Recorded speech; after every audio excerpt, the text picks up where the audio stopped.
Hello everybody, this is Zoe from No Safer Place, and I have not done a video review of a TV show that I've liked for a long time. I think actually the last one I did may have been Sabrina as well, because it seems to be the only show that I watch now, and afterwards I'm like, I have pages and pages of thoughts. I mean, I watched it all yesterday, I binged it all on New Year's Day because I knew I wouldn't have time to watch the whole thing New Year's Eve, and I watched it all.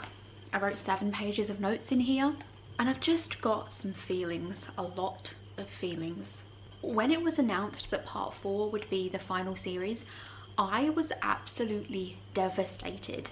If you've watched any of my previous reviews of Sabrina, you will know that The Chilling Adventures of Sabrina is one of my favourite shows ever, if not my favourite show ever. I absolutely adore it, as you can probably tell by the shrine behind me.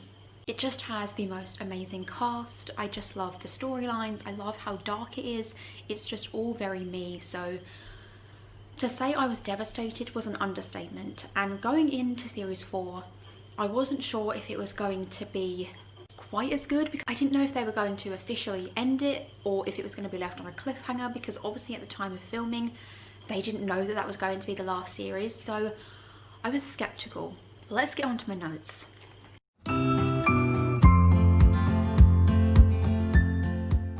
We always knew going back into part 4 that there was going to be a lot of chaos ensuing, because it was left with the 2 Sabrinas, one residing in Hell, one residing in Greendale. We knew that that was going to cause some shit. So it seemed Faustus was going to be just as much of an asshole this series as the previous seasons, even though he is my favourite. And this time the hell he was unleashing was the Eldritch terrors, which I absolutely loved. With each one, I was honestly so excited to see what would come next, to see what could possibly be worse than what they'd faced before. So yeah, I think each episode being dedicated to a specific Eldritch terror was actually a really good idea. But it is weird with Sabrina, like although there's always a main kind of plot line that is the one we should be focusing on, it's always that I care about the least. So everything that was going on as a subplot or in the background, I cared about a lot more. I think it's because I care about certain characters more in particular.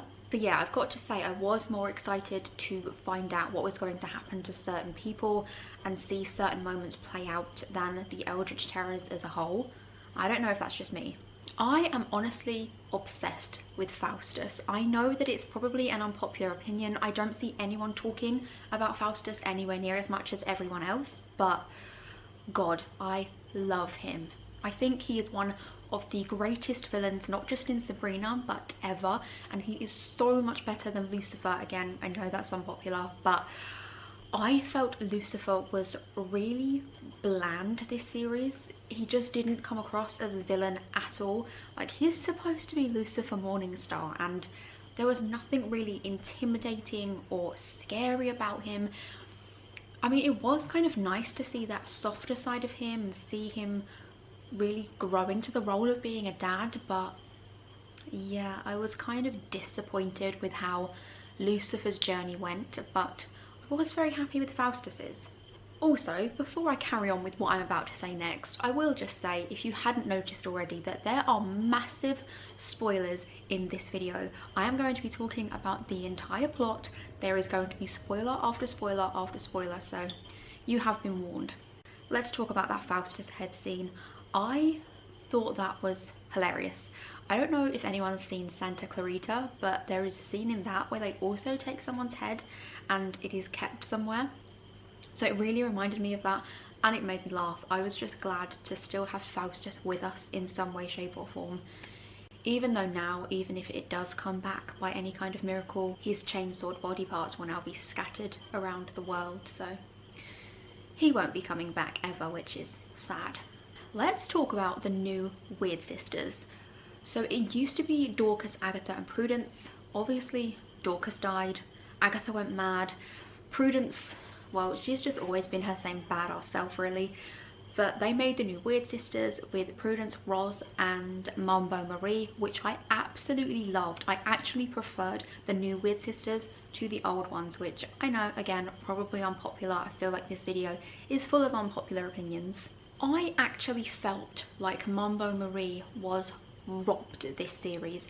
She was such a great new character in part 3, and they really kind of started to develop her well, and her and Zelda's relationship had just kind of started blossoming at the end of part 3.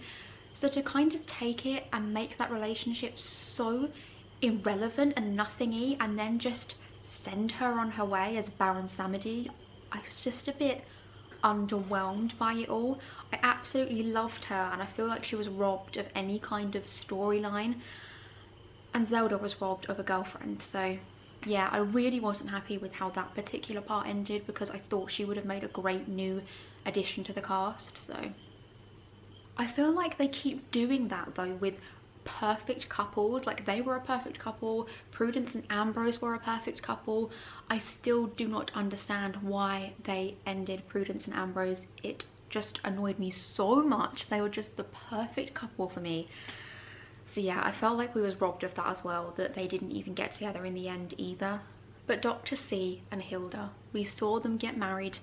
It was so beautiful. I felt like the wedding was just a high point of the show, because it was so cute. They are just another great couple that actually made it. And whilst we're talking about that wedding, let's talk about one of my favourite scenes from the whole series. It was Sabrina getting drunk.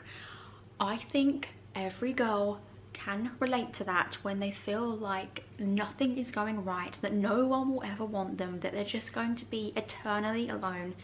And yes, we probably don't all do it at our aunt's wedding in front of everyone, but wow, that was so relatable, just getting drunk and slating all of your exes, and just, although very melodramatic for her age, seeing as she is only supposed to be 16, I was actually crying with laughter.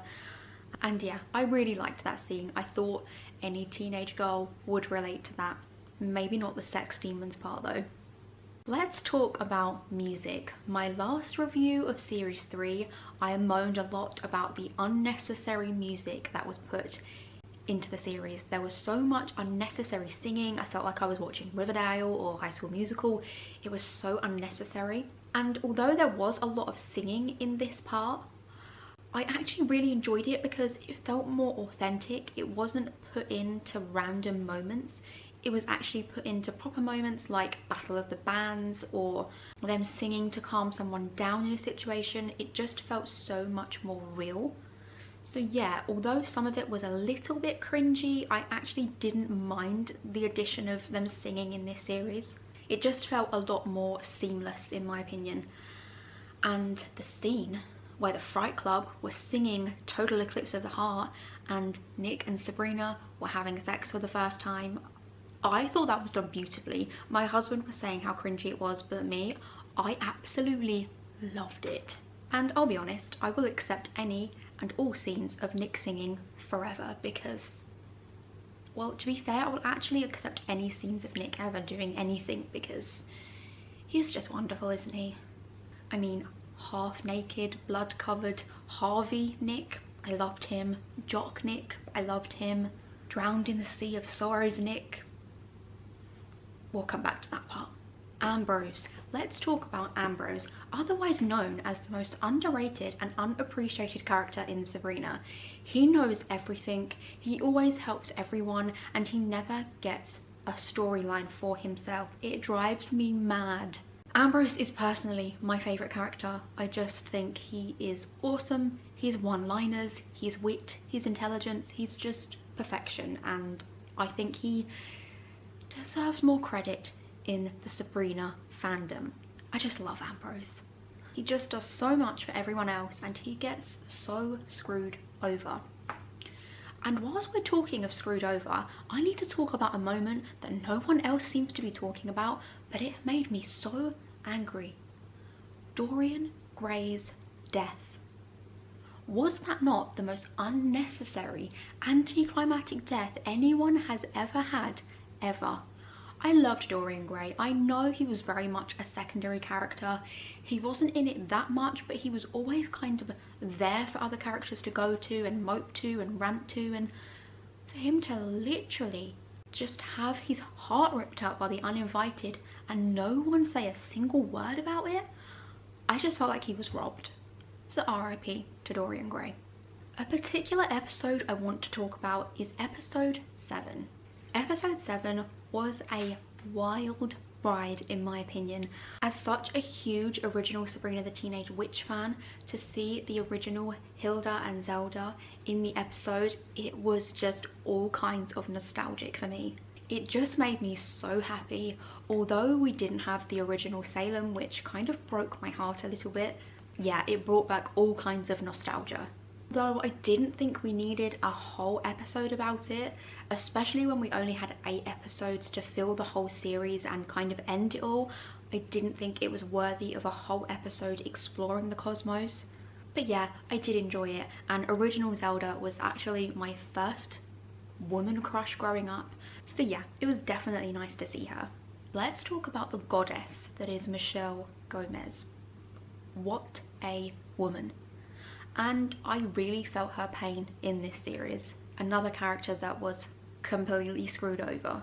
There was some dark times in this series for Lilith, like wow. She had her baby in a pretty horrific way. She then went slightly mad trying to protect said baby.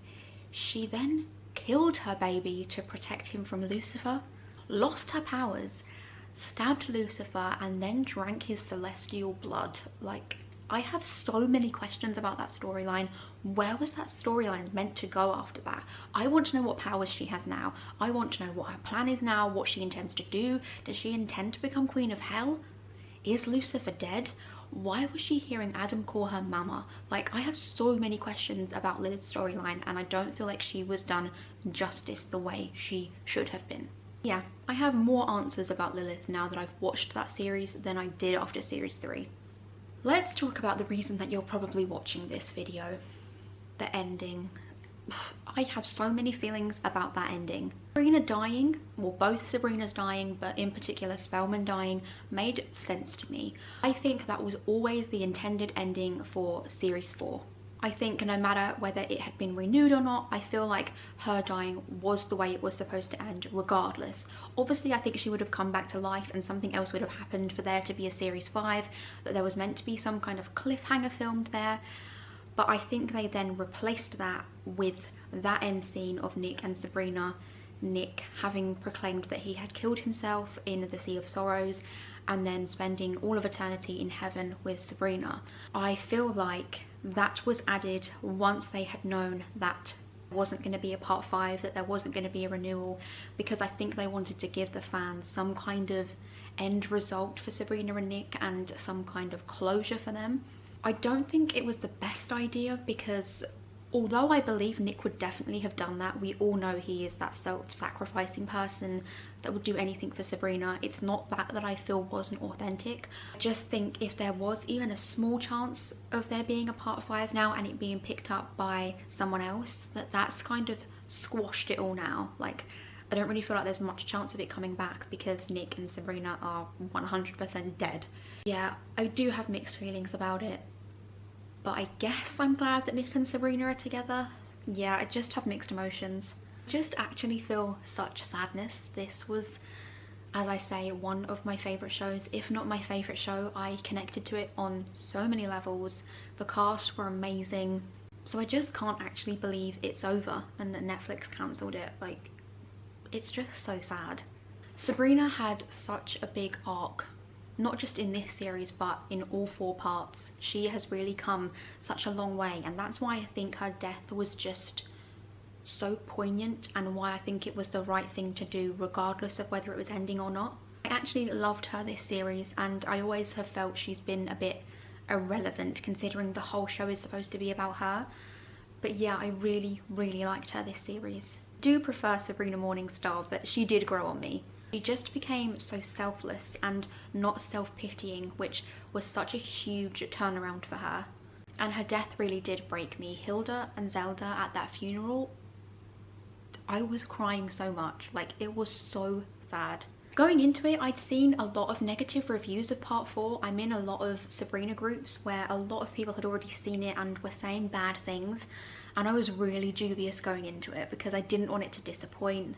They thought that it felt rushed and that the ending was awful, and I didn't really feel that. I really liked all of series 4. I thought it was amazing, and it's still my favourite show.